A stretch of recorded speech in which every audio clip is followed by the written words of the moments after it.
All right, there we go. I'm back. I was just trying to figure out the stream. Sorry I didn't have the sound on. And Kay, hi, dear. Good to see you in the chat. I was just about to call you because I haven't talked to you. I want to see how you were doing. This is very annoying. I don't know what's going on with Streamlabs. Oh, and this says no data. It says, okay, there it goes. Connection's good. All right, so we were in the middle of a discussion about Mad Max not having Max in it. So let's stick with that. So anyway, box office, Furiosa off to a slow start with 10.2 million opening day. It's a bit of a wasteland out there for theaters this summer. It was Memorial Day weekend is closing out a very underwhelming May. On a down note, Warner Brothers' Furiosa, a Mad Max saga, is projected to open well short of its industry prior estimates for a 40 million plus bow over the 4-day window. The high-budget action epic is practically neck and neck for first place over Sony's animated adaptation, the Garfield movie, on domestic charts. The Fireball Mad Max prequel sputtered to a 10.2 million from 3,800 theaters across Friday and preview screenings. It's got IMAX and other premium large format auditoriums to bolster its ticket sales too. It's another tough underperformance this summer. The film's 2015 predecessor, Mad Max Fury Road, got 16 million on its opening day. That movie also put together an impressive award season run and got canonized by action genre fans. Even so, Furiosa seems unable to spin much box office traction off of the stellar reputation of its predecessor, much like character-based spin-offs of recent years like Pixar's Lightyear and Disney's Solo, a Star Wars story. Solo, I thought Solo was terrible. Did anyone like Solo? I got to move the chat over here too. So anyway, there you go. That's, what did I do there? Oh, I see what I did. I went to the studio. Yeah, no one's buying it. And actually it's a slow time for movie theaters. Now it's funny though, Lady Boomer and I, we've gone to several movies in theaters in the last few months, just because just remember what the movie theater experience is like, and which is kind of fun, especially in where we live. We have these imagined theaters that have, big old comfortable, lounge chairs, and they'll bring pizza and burgers and stuff to you. When you order in the snack bar, and they deliver it to you in the theater, and it's a comfort thing. It's pretty nice. But clearly the Mad Max brand did not bring the people in like they were expecting. I wonder too, people who are going to go to theaters, I'm curious about this. Is it a bit of a nostalgia experience for people probably older than, say, or 40 and older maybe? Do young people like to go to theaters for movies? Now, I think about that because we took our kids, they weren't kids. This is a couple of years ago when my son and his wife and Lady Boomer and I went to go see we went to see a couple movies, and we enjoyed the experience. But I just wonder if people are still is going to the theater versus watching it on a big screen with your surround sound in your house, sometimes worth the money you spend to go do it. So I don't know. The cool thing about the theater here, or the closest one we go to too, is they have an axe throwing range in there, so you can go throw axes while you're waiting for the theater. Plus, they have a full bar. That's cool. But I don't know. Maybe. Is it nostalgia if your feet don't stick to the floor? Well, no. Yeah. See, the thing is, the theaters are really clean now. Your feet don't stick to the floor. Probably because they don't have, midnight skin flicks anymore. So anyway, I just thought I'd throw that out. All right. What else we got? Libertarian. The word libertarian is trending. Apparently, the Libertarian Party hosted Donald Trump at one of their convention, and they booed him for part of it. They cheered him for other things. But the Libertarian Party has apparently has a candidate who is basically a super leftist, super lefty. And I don't know if that's going to help them or not, because they don't get any traction as it is. Also, people are talking about Donald Trump's interview with Tim Pool, which I don't know why that's trending under the libertarian angle. I think, that's because the redhead libertarian posted it. But yeah, I don't have anything to say about it, so I don't really care. But apparently they have been dividing over a progressive nominee. Chase Oliver, who's an activist from Atlanta and former U.S. Senate and House candidate, has been nominated as the Libertarian Party's presidential candidate for the 2024 election. His progressive stances on transgender rights, open borders, pro-vaccine, and mask mandates in opposition to former President Donald Trump have sparked controversy and division within the Libertarian Party and among its supporters. Critics argue that his views align more with the Democratic Party, questioning the Libertarian Party's direction and its ability to have a serious contender in the presidential race. So there you go. Oh, the interview was at the Libertarian Conference. That makes sense why they're talking about that. Yeah, your duly elected Libertarian candidate, that's quartering sake, I can never take this party seriously again. Chase Oliver, bye. Donald Trump, glad you were banned. Sorry, not sorry. Accountability, 25th Amendment now. Whatever. That was from 2021. And this is Chase Oliver. Now, I don't know. Look, I can understand libertarian stances, pure libertarian stances on, for example, LGB rights, right? Because just let people be people and do what they want to do as long as they're not bothering anybody else, right? But I guess he has stances on like transgender surgeries for minors and things that probably don't align with, the kids have rights to grow up and not be influenced into something that is permanent medical treatment, I don't know. So anyway, there's a big hubbub about that. So I'm not going to go into it. I'm just going to keep moving. So I'm going to try to get everything into the show today. And then finally, there's more news, Trump and Biden. Let's go to a couple of them. Donald Trump has apparently vowed or is considering a pardon for Julian Assange should he be elected president. Donald Trump has announced that he's giving a very serious consideration to pardoning Julian Assange if he's elected again. The statement has sparked a range of reactions, with some praising the move and some as a step towards press freedom and other criticizing Trump for not pardoning Assange during his previous term, which I have some criticism for him for that. I think regardless of whether you think Julian Assange published secrets that could have been detrimental to our country, he did them in the vein that of the Pentagon Papers and other things that have happened in journalism. And unless he himself was stealing this information, then I don't think should be tried. Now, I know some people have strong opinions the other way.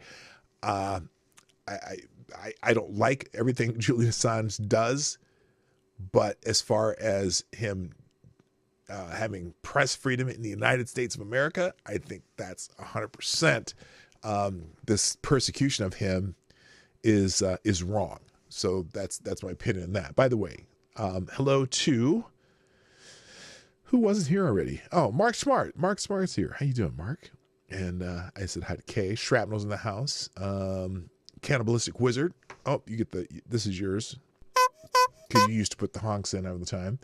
And that's everybody. Okay. All right. So anyway, yeah, that's pretty interesting. Here's Donald Trump hinting he could possibly pardon Julian Assange. Will you pardon Julian Assange? Well, I'm going to talk about that today, and we're going to give it very serious consideration. And we're going to have a couple of other things to say in the speech that I think you're going to love. Will you? Okay. By the way, I'm not a big fan of Tim Pool, but kudos to Tim Pool for getting the Trump interview. And Tim Pool, I think, what little clips I've seen of it, ask questions of Donald Trump that a lot of people don't ask him. And so good for Tim Pool. Good on him. I said the current president also has there's some news, and this is a little more, well, let's say it could be nefarious in a way. So President Biden visits his ex-daughter-in-law before the trial of you-know-who, Hunter Biden. President Joe Biden made a surprise visit to Hallie Biden, is that her name?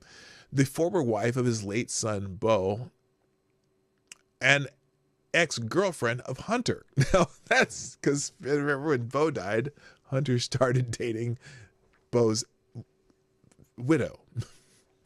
And he visited her days before he was set to testify, and she was set to testify in Hunter's federal gun crime trial.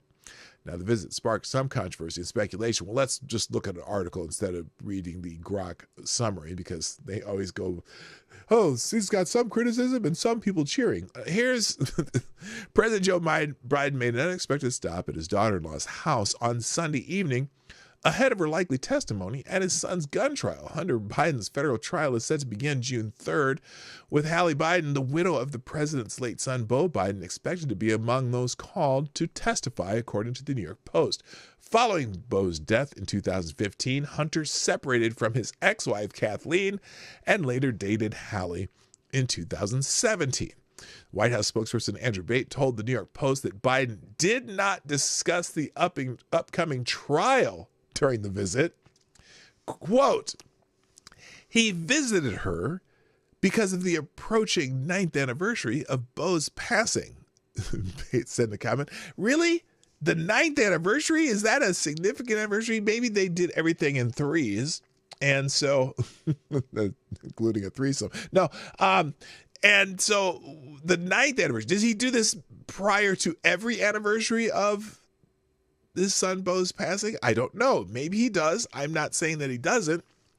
But the president's stop at Hallie's home appeared to last no more than 20 minutes, according to White House pool report. Wait a minute. If he's visiting because of the approaching 9th anniversary, you'd think he'd stay more than 20 minutes. But anyway, the White House did not explain, other than to note that the president had stopped at Hallie's residence on his trip back from Wilmington, Delaware, to Washington, D.C. Hunter attended a state dinner at the White House on Thursday, the first since facing 3 federal gun charges brought by special counsel David Weiss. In September 2023, the 3 counts include providing false statements and knowingly possessing a gun while being addicted to drugs. These charges are in relation to Hunter's alleged October 2018 purchase of a Colt Cobra revolver. Now, it makes me remember that one of the charges against Nick Rekieta, upcoming in Minnesota, that he had guns while under the influence. They found guns in the home, so that's not good. It'll be interesting to see how he's treated on this, Hunter Biden, I'm saying, because, you know, they've slow walked this trial for so long that it's kind of crazy. All right, another outlet is asking the question, however, did Joe Biden just commit another crime to protect Hunter? The Biden family is neck deep in corruption, and yet time after time, it becomes increasingly clear that they feel they can get away with it, even as Hunter Biden faces criminal gun and tax charges. And Joe Biden is the subject of an impeachment inquiry. They just can't help themselves. Perhaps they figure since the media is on their side, they don't have to worry about honest coverage blowing their cover. And they are mostly right. The mainstream media has been insisting for months now that that House Republicans have turned up no evidence of corruption by Joe Biden, which is patently false. Meanwhile, it remains to be seen how the media will cover Hunter Biden's trial, or even if they will cover it at all. But something tells me that the media will largely ignore the late-breaking development in the story. According to the White House press report,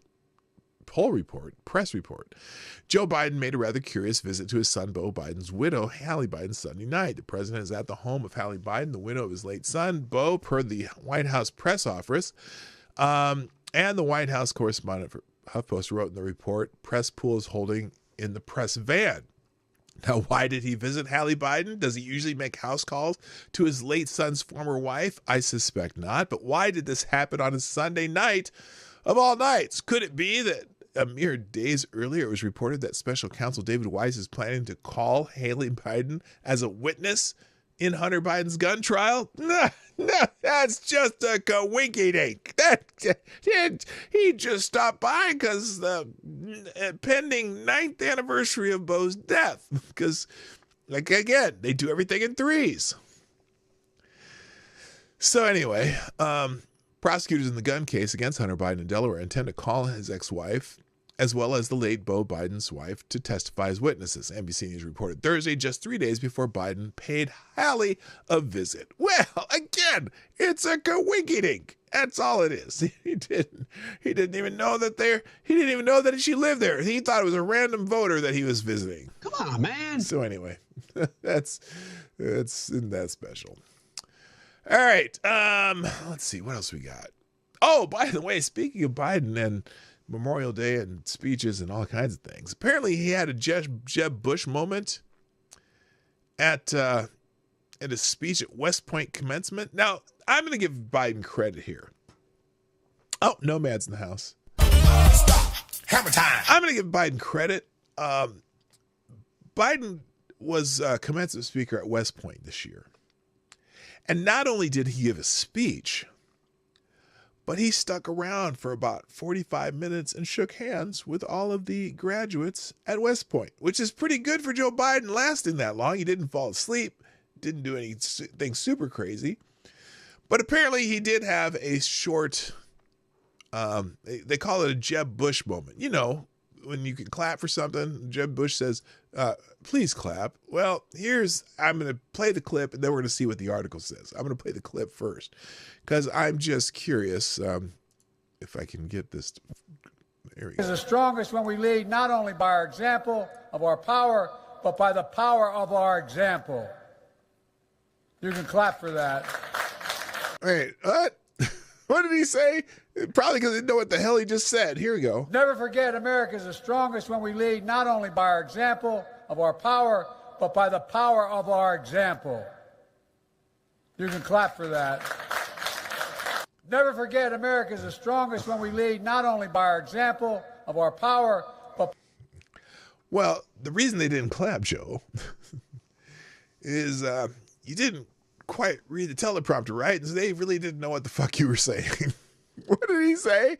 I think he said he wanted to do a John Kennedy-esque quote. Okay, he said, well, let's see what he tried to say. Never forget, America is the strongest when we lead not only by our example of our power, but...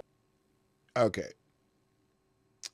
He was trying to say America does best when not only do we lead by the example of our power, but by the power of our example. He was trying to give you, ask not what you could do for your country, but what your country could do for you, but he botched it. And so then he said, you can clap for that. Okay, that's what he was trying to say. By the power of our example. You can clap for that. Okay, please clap. Now, well, you can't. That didn't work at all. Let's see if now, I'm curious, though. Whenever Joe Biden makes a gaffe like this, oftentimes the media or the White House transcript producing office will correct it to what he was supposed to say. So here it is. Legal instruction readers may recall Biden fell on stage during the 2023 graduation program at the U.S. Air Force Academy after handing out the last diploma to the cadets. He appeared to trip on a sandbag on stage. That incident was one of many falls and trips that the occupant of the Oval Office has had since 2021. The Air Force Academy incident led to calls for a contested Democratic primary, which fizzled during the primary season. This year, West Point drew the short straw, and Biden delivered in what was now a highly predictable manner. During a slurring, rambling, and histrionic delivery of how America is strongest by the power of our example, the tepid response was such that Biden had a Jeb Bush moment. He had to ask people to clap. That's because they didn't know what they were clapping for, because he blew it. And so obviously more tea has been made out of this, and I'll just leave the article in the links. It's not that great today, but wait a minute. Hotep Yatusabes. Yatusabes is in the house. What's up? Oh, wait a minute. I meant to do this. Also, good morning, Select a Boy. Yeah, boy. All right. All right. Enough of that one. Let's see. And Hamas is trending just because there's so many conflicting reports of what's happened in Rafah. The Israeli offensive has gone into Rafah, and they have. Some are saying that they bombed a safe area for the Palestinians fleeing fleeing the war between them and Hamas. And other reports say that they bombed a place a mile away from there. Also, there was a place where a car bomb went off and started a fire, and they're blaming the Israelis for it. I don't know what to think, so you can run through the news and figure that out on your own, because I don't have you cannot get clear news out of there. There's the propaganda machines ramp up, and I have no idea who or what to believe. The Palestinian Authority, Hamas is famous for creating images, and I never know what the Israelis are really doing. I don't suspect. Oh, and also they're complaining that Israel is destroying some homes in the West Bank too, saying, they're saying, oh, the war against Hamas, why are they in the West Bank? Because some of the Hamas leadership is staying in the West Bank now. They fled to the West Bank, and so they've chased some of them into the West Bank. That's why. So anyway, so I guess I'm just gonna stay away from that news for a while. The one thing though, let's go back to Biden though, because I have there's a few articles. This is in Politico. Now Politico generally follows the mainstream media as far as editorially and choosing news. But this is an interesting article that I caught this morning. Dems are in a full-blown freak out over Biden. So a pervasive sense of fear has settled in at the highest levels of the Democratic Party over President Joe Biden's re-election prospects, even among office holders and strategists who had previously expressed confidence about the coming battle with Donald Trump, partially because Donald Trump's leading in a lot of polls right now, where a year ago it was completely the opposite. All year, Democrats had been on a joyless and exhausting grind through the 2024 election. But now, nearly 5 months from the election, anxiety has morphed into a palpable trepidation, according to more than a dozen party leaders and operatives. And the gap between what Democrats will say on TV or in print and what they will text their friends has only grown as worries have surged about Biden's prospects. Now, this is Politico telling you this. This is crazy. You don't want to be that guy who's on record saying we're doomed or the campaign's bad or Biden's making mistakes. Nobody wants to be that guy, said a Democratic operative in close touch with the White House and granted anonymity to speak freely. But Biden's stubbornly poor polling and the stakes of the election are creating a freakout. This isn't, oh my God, Mitt Romney might become president. It's, oh my God, the democracy might end. I still haven't figured out what they think that Trump's would be capable of doing in a office that has limited power by another branch of government. I don't know what they think they could do. And anything that they claim that he would do to end democracy also would have to be voted on by 2/3 of the 50 states, because you'd have to change the Constitution for anything that they claim Donald Trump would try to do. I don't know, why don't they believe that the checks and balances built into our Constitution could not stop someone who supposedly wants to be an authoritarian, which I just don't get it. Anyway, Despite everything, Trump is running ahead of Biden in most battleground states. He raised more money in April, and the landscape may only become worse for Democrats, with Trump's hush money trial concluding, and another one, this one involving the president's son, is set to begin in Delaware. The concern has metastasized in recent days as Trump jaunted to some of the country's most liberal territories, including New Jersey and New York, to woo Hispanic and black voters as he boasted improbably that he would win in those areas. Which, anyway, look, he doesn't have to win in those areas. He only has to turn a number of votes. I laughed the other day. Someone said, Trump went into the Bronx where, it's the makeup of the Bronx is 90 whatever percent Democrat, right? And they were laughing at him for going there because, oh my gosh, he's going to lose, 85% to 15.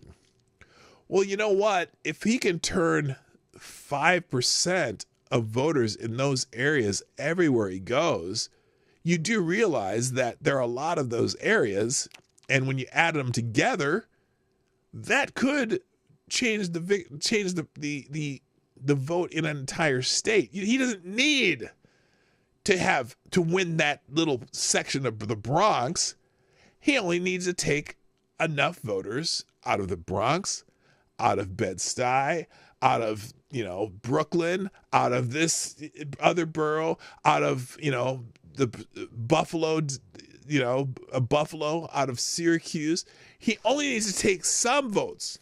He doesn't need to take them all. He just needs to take enough to change the numbers in that state. So the idea that you're going to go into areas where you might pick up some votes and someone saying, well, you're still going to lose, you're still going to lose a vast majority of the votes there. Well, if you can make it less of a majority of those votes, you might win the state if you do that in enough different places. So anyway, while he's long lagged Biden in cash on hand, Trump's fundraising outpaced the president's by $25 million last month and included a record-setting $50.5 million haul from an event in Palm Beach, Florida. One advisor to major Democratic Party donors provided a running list that has been shared with funders of nearly 24 reasons why Biden could lose, ranging from immigration and high inflation to the president's age, the unpopularity of Vice President Kamala Harris, and the presence of third-party candidates like Robert F. Kennedy Jr. No. Look, people don't vote for the vice president. The idea that Kamala Harris is unpopular, I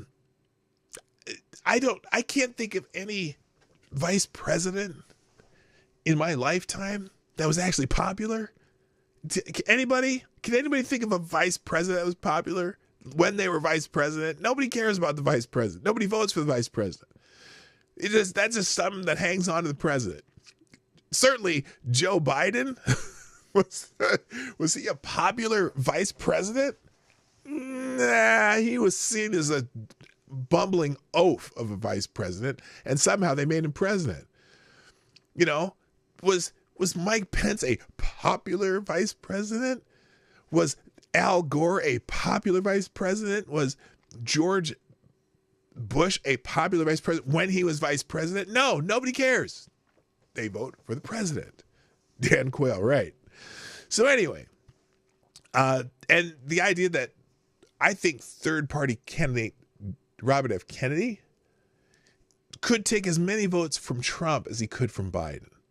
The people who are saying, can't vote for Biden, their choice would be Trump, right? Oh, well, instead of voting for Trump, maybe I'll vote for Robert Kennedy. It's not taking a vote from Biden. Biden's losing votes because he's Biden. It has nothing to do with him being a third-party candidate.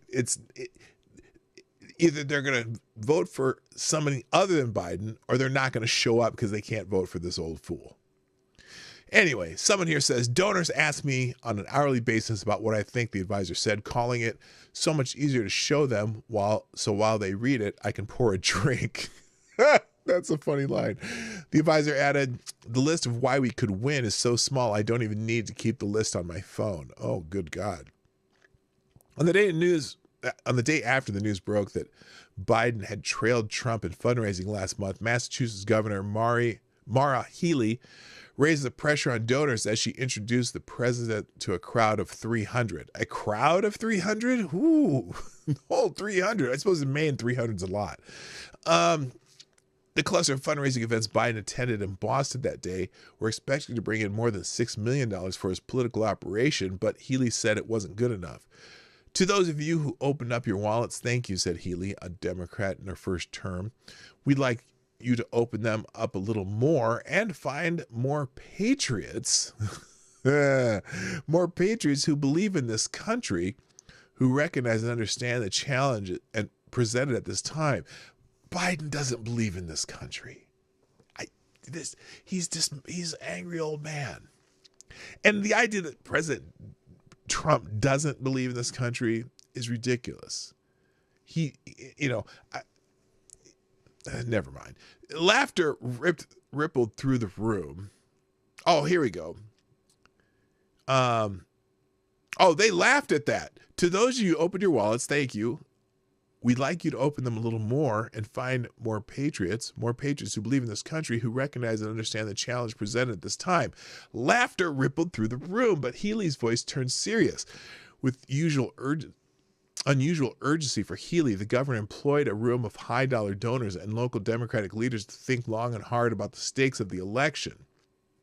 Again, they're going to push this democracy thing, which to them, democracy means Democrats in charge. There have been few moments in Biden's term as president that haven't been second-guessed, and his aides have made sport of sneering at grim predictions, compiling dossiers of headlines and clips in which the president was underestimated. No, he's never been underestimated. He's been overestimated. Biden campaign aides and allies point to some positive polls, including the battlegrounds, and Trump's comparative lack of campaigning and infrastructure in key states, including staff, organizing programs, and advertising. A Biden campaign advisor granted anonymity to speak freely stressed that the president's team has never made any indication that Trump's hush money trial would help or hurt him. Instead, the advisor contended that Trump will be forced to defend cutting back abortion rights, attacking democracy, and advancing corporate interests as president. Well, he's not cutting back abortion rights. The states do that. And some states expand them. Trump's photo ops and PR stunts may get under the skin of some very serious D.C. people as compelling campaigning, but they do nothing to win over voters that will decide this election, Biden campaign spokesperson Kevin Munoz told Politico. The work we do every day on the ground and on the airwaves in our battleground states to talk about how President Biden is fighting for the middle class against corporate greed that keeps prices high and highlight Donald Trump's anti-American campaign for revenge and retribution and abortion bans is the work that will again secure us the White House. Well, again, if you actually listen to Donald Trump's words, he says our success will be enough revenge. You know what I mean? We're going to prove that our formula works, and that'll be the best revenge. He didn't say it's not a whatever. It's not a retribution. I don't know. Biden supporters who remain optimistic say they'd rather be him than Trump before rallying around abortion and issues of reproductive rights, which Representative Dan Kildee, a Michigan Democrat, called a fundamental game changer. Well, it's number 10 on the list of the most important things voters care about this election. So keep sticking to that one. That'll be your number one. You keep fighting on that one. We have to run a campaign where honestly, we drive home the message that Donald Trump takes us back to the 19th century. Biden takes us further into the 21st century, Kildee said. Yeah, whatever. Now, he did not remark on whether such campaign is being run or run to his satisfaction. A lot can happen between now and then, acknowledged Representative Ann Kuster, a Democrat from New Hampshire who is retiring after the fall election. She, too, pointed to eroding abortion rights under the conservative-led Supreme Court remade by Trump. I know a significant number of voters who are going to be motivated by the Dobbs decision. I wonder how many, if you randomly ran around the country and only said these words. Can you tell us what the Dobbs decision is? I wonder if how many people would know, what percentage of people would actually know. But Democratic critics of the campaign's approach, while agreeing that abortion should be a winning issue, said they're challenged when pressed by friends to make the case for why Biden will win. There's still a path to win this, but they don't look like a campaign that's embarking on that path right now, said Pete Giangreco, a longtime Democratic strategist who worked on multiple presidential campaigns. If the frame of the race is, quote, what was better, the 3.5 years under Biden or 4 years under Trump, we lose every day of the week and twice on Sunday. Ouch! That sounds like some self-reflection. In the swing state of Michigan, the Democratic State Representative Lori Pahutsky suggested Biden's standing is so tenuous that down-ballot Democrats can't rely in November on the top of the ticket to pull us along. Wow. In 2020, there was enough good energy to get Donald Trump out, and there are other things on the ballot that brought young people out in subsequent elections. She said that's not the case this time. I worry that because we've had 4 years with a stable White House, particularly young voters don't feel that sense of urgency and might not remember how disastrous 2017 was right after the Trump administration took over. Oh, you mean the riots in the streets? Like, what are you talking about? Whatever the Biden campaign has been doing over the past 2 months, and it's a lot of activity, including $25 million in swing state ad spending, according to Ad Impact, it has only had a limited effect. According to 538, Biden's average job approval rating on March 7th, the date of his State of the Union address, was 38.1%. As of Friday, 38.4%. And his standing against Trump has also changed a little. On April 22nd, the day Trump's criminal trial began, the presumptive GOP nominee held a 0.3% lead in national polls, according to 538. Trump is up about a point since then, currently leading Biden 1.4% in the 538 average. Look, I don't give a shit about the national polls, okay? The only polls that matter, one, election day, and two, to see what the electoral spread is, to know each separate state. National poll leading by this or that only matters if we were a democracy, but we're not a democracy. We're a representative republic in which each state gets to vote for the president. And so you got to have a poll in each state, and you got to know what's happening in each state. And if the election were today, we'd be saying, welcome back, President Trump. Now, a lot can happen. And I tell you, the lawfare stuff, who knows what's going to happen with that. If he's acquitted in New York, though, on this first case, whoo boy, heads are going to explode everywhere. All right. Trump, has already started his incursion into safe blue states. His campaign is psychological warfare in New York, California, and New Jersey, where House district will determine control of Congress's lower chamber, is spiking Democrats' already elevated blood pressure. Aww. New York Democrats need to wake up, said Manhattan Borough President Mark Levine. The number of people in New York, including people of color, that I come across who are saying positive things about Trump is alarming. Oh, no! Biden's weaker numbers bear that out. A Siena College poll released Wednesday showed Biden leading Trump in New York by only 9 points, 47-38, among registered voters. 4 years ago, Biden won the state by 23 points. Wow, that's a big change. The president is underwater with every demographic delineated in the poll other than black voters. 53% of Latinos and 54% of whites report having unfavorable opinions of Biden. To that end, Biden released TV and radio ads in the Empire State on Thursday ahead of Trump's campaign rally in the Bronx. Levine has been something of a Paul Revere in New York, sounding alarms 2 years ago when Trump aligned Republican gubernatorial candidate Lee Zeldin appeared to be gaining on Kathy Hochul, the moderate Democratic incumbent. Wait a minute! Kathy Hochul's a moderate Democrat? Anybody? I'm curious. She might be, for all I know, but I'm not sure. I'm worried it's going to be a 2022 situation where everyone wakes up in the last 7 weeks and has to scramble, Levine said of his state, which hasn't swung to the GOP since Ronald Reagan in 1980. Oh, it's funny because a lot of people compare this year to 1968,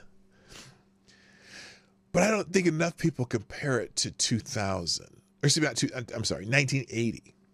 1980, where you got a really weak economy and a not popular president going against a charismatic Republican nominee. And look, you can, as much as I think Donald Trump is a jackass, but he's also charismatic. This cycle, Democrats have to contend with the war in Ukraine and the conflict between Israel and Hamas, which has deeply divided their ranks and contributed to a sense of chaos. Representative Richie Torrey, a New York Democrat known for his ardent defense of Israel, was similarly concerned for his party, though he pointed to the higher cost of groceries and goods that started during the pandemic and has yet to abate. The greatest political challenge confronting the president starts with an I, but it's not Israel, it's inflation, Torres said.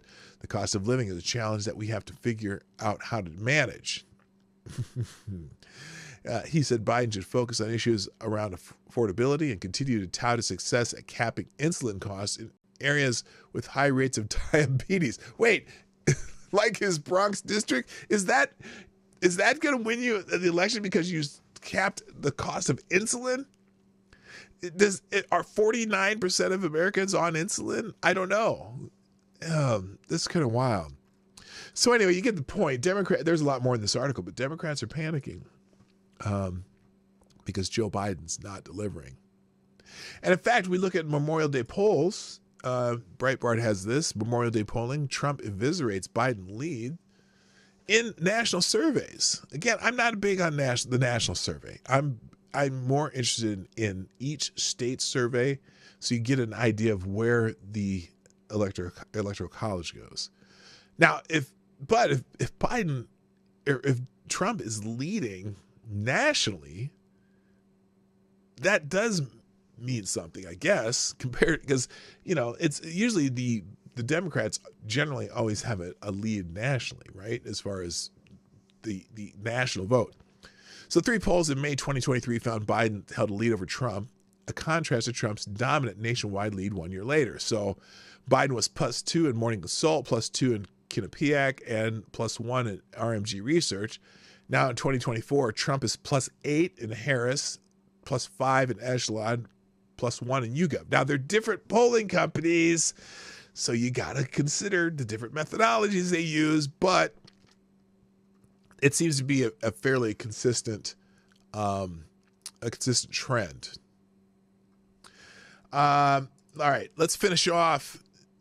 Today, we're going to start hearing closing arguments in the Trump trial in New York.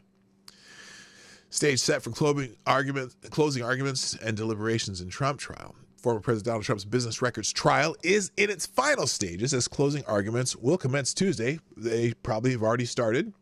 We'll start getting reports on that via Twitter soon. Hello, Haram Life and Darren Root and Kevin S. and somebody else was here. Judge Juan Merchan set closing arguments for Tuesday after the defense rested on May 21st. The New York Times reported that Merchan expects the arguments to last about a day, though the Hill noted that he did state they could spill into a second day. Trump's defense will go first, followed by the prosecution. From there, the jurors will deliberate whether or not the presumptive Republican presidential nominee is guilty of falsifying business records in connection to an alleged hush money payment to adult film star Stormy Daniels. You mean the non-disclosure agreement? And stop using the word hush money. That sounds like it's illegal, and it's not. Merchan is hopeful deliberations will begin on Wednesday, per the Times. Jurors were dismissed after the defense rested last Tuesday and will have had a week to consider the prosecution and defense's case before hearing the arguments. Trump's defense aimed to discredit the prosecution's 2 top witnesses, Daniels and disgraced former lawyer Michael Cohen, during cross-examination. When questioning Daniels, the defense seemingly worked to paint the picture she sought to financially benefit from Trump's wealth and fame. For instance, Trump's defense attorney Susan Nicholas pressed Daniels about merchandise she sold following the Manhattan District Attorney Alvin Bragg's indictment of Trump, as Breitbart News noted, citing the New York Times and Daily Caller's Caitlin Richardson. These items included shirts, per the Times, a Stormy Daniels Political Power comic book, and a Stormy Saint of Indictments candle, which were shown to the jury. Per the Times, Jesse McKinley, the candle featured Daniels draped in a Christ-like robe. I'm surprised you didn't get struck by lightning. At one point during the cross-examination, Nicholas grilled Daniels over her Make America Horny Again strip club tour, saying she profited from it, as Richardson reported. Similarly, when Cohen was on the stand, Trump's defense attorney Todd Blanche accused him of lying about a brief 2016 phone call to Trump bodyguard Keith Schiller, during which Cohen claimed to have notified Trump of an alleged payment to Daniels. Blanche implied that the call actually regarded harassing calls Cohen had received from a teen prankster, emphasizing text messages bookending the calls between Schiller and Cohen were about the harassing calls. That is the craziest part of the trial. So he claimed that he made this. They've never once have said that he actually talked to Trump about paying Stormy Daniels before he did it. And so he said, oh, well, wait a minute. There was this 90-second call that they had in his phone records, that the prosecution had in the phone records, where he called this David Schiller, and Trump was supposedly in the room, right? And so he said, oh, yeah, that's when we discussed it. That was the time we discussed it. Except immediately prior to that call and immediately after that call, Michael Cohen was texting to Schiller, the security guy for Trump, about some prank calls he'd been getting, and that, and basically said, I'm going to call you about these. He'd been getting these, kind of jerky boys type prank calls, and he wanted him to look into it. And so he made the text before the call were about that.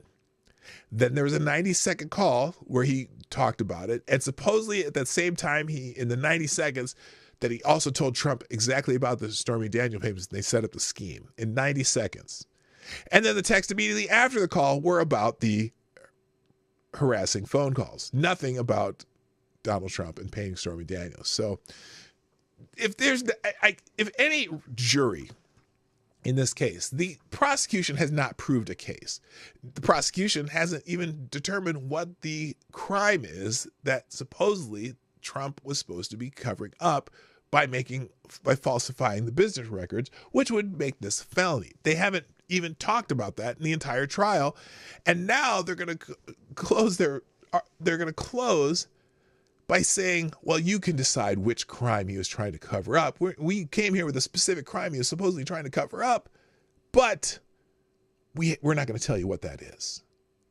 What? You can't. Then why are you wasting our time if you're not going to tell us what crime he was covering up? Because he said when they were talking about the jury instructions with the judge, there was like, well, we'll allow the jury to decide what crime was being covered up. What? What kind of case is that? 90 seconds about the average time someone could spend in Stormy safely. Ooh, I don't even know if it's that long. Anyway, so but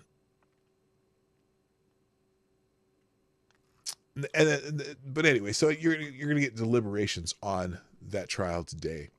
The only other things I had, apparently there was an incident in Texas. Mexican police detained by U.S. after crossing into Texas in pursuit of a suspect. Mexican police officers were detained this week after chasing a suspect over the southern border into Texas at an international point of entry, according to Breitbart News. The incident happened at Matamoros, the report explained. Tamaulipas state police officers had responded to a call about a fight in an area of the city, according to the report. When the Mexican police attempted to apprehend the suspect, he fled in a vehicle heading towards Brownville, Texas. The suspect drove through a toll booth over the Texas side of the border with Tamaulipas? I don't know how to say that.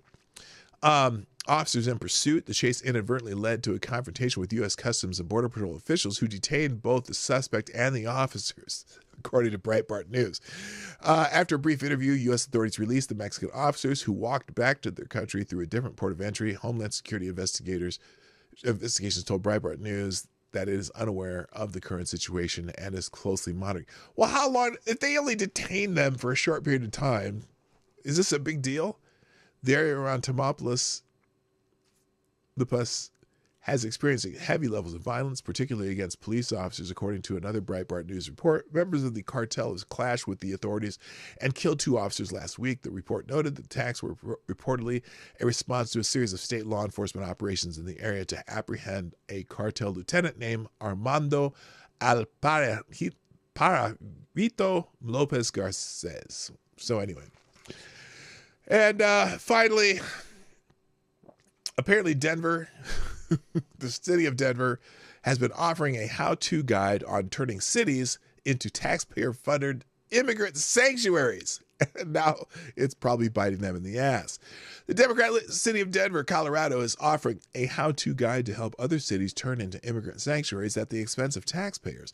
The guide is titled, quote, Newcomers Playbook, a guide to welcoming newcomers into your city, end quote. And its authors say they are thrilled to offer their guide on how to plan and implement a sanctuary city. The guide says, quote, we are thrilled that you are interested in creating a welcoming environment for migrants in your city. As part of Denver's welcoming approach, we use the term newcomers to refer to migrants, recognizing that they are new to our city and embracing a more inclusive language. All in Spanish. This playbook is a guide divided into 2 sections, offering recommendations and strategies for successfully integrating newcomers into your city. The guide credits the Office of Mayor Mike Johnson and several of his migrant agencies. Even though the 22-page booklet celebrates turning cities into immigrant sanctuaries, it is supposedly written by the same mayor who has attacked outside groups and states for sending immigrants to Denver, claimed the wave of immigrants was unsustainable, and sent officials on trips to discourage immigrants from coming to Denver. Also, they've spent millions shipping immigrants to other cities, cut funding and services, and worked to evict immigrants from city-sponsored shelters. So they're writing the guidebook on how to welcome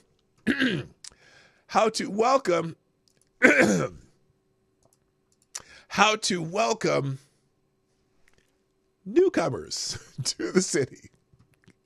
Congratulations, Denver. Congratulations, you played yourself. All right. And on that note, ladies and gentlemen, that's it for today's Morning Night Live. I got to go, but thank you for joining me on this lovely day. I'm glad you made it to the second half of the show on another stream because I can't get Streamlabs to work right. So we'll figure it out someday. Until then, we might be doing this every day, but who knows? I got to go, though. I'm going to drop the links in the chat like I always do. If you haven't done so, hit the like button because not many of you have so far. I can understand. And share the stream, both halves of it. And if you want to sponsor the show, pdognight.live, 24 hours a day, Venmo, Cash App, all in the description down below. Thank you. My time to leave. My name is P. Dawg Knight. And I'm out of here. Here's a snow scene in the middle of summer. Well, not summer yet. Bye. Hey, this is P-Dawg Knight, and thanks for watching today on the P-Dawg Knight channel. If you have an observation or remark you'd like to make about this video or my channel, I absolutely welcome you to write it in the comment section down below. I really look forward to hearing from you.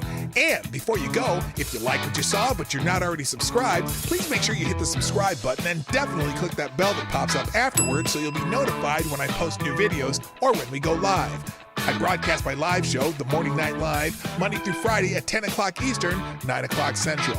A special thank you to all the supporters of this channel who share our videos on social media and who make donations through Streamlabs, YouTube, Venmo, and Cash App, which are all linked in the description down below.